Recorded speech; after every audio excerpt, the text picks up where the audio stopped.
Say what's up mga lods, luto po tayo ng pacham. So ayan guys, magsimula na tayo. Start now. Maglagay po tayo ng mantika. At pagkatapos ilagay po natin ang bawang,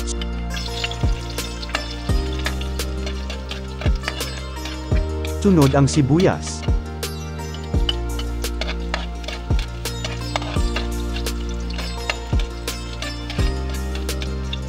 at kamatis.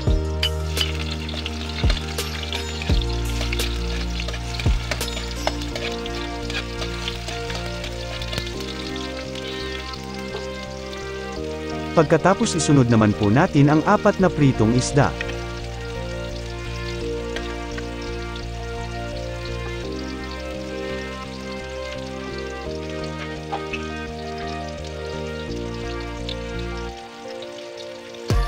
Sunod yan, maglagay po tayo ng 3.5 tubig na nasa tasa or baso.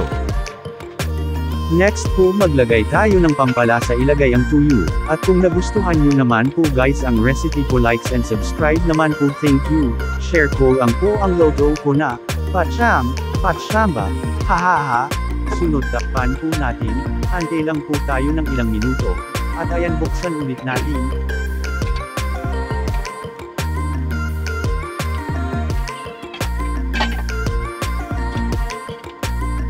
At maglagay po tayo ng itlog, para lalong sumarap.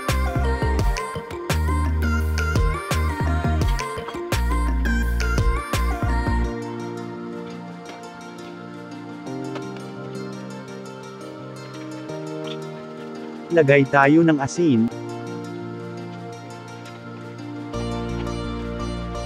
At bitsan.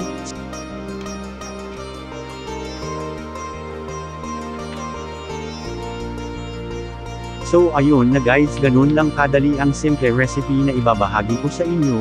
Maraming salamat sa nanood, God bless. Peace out.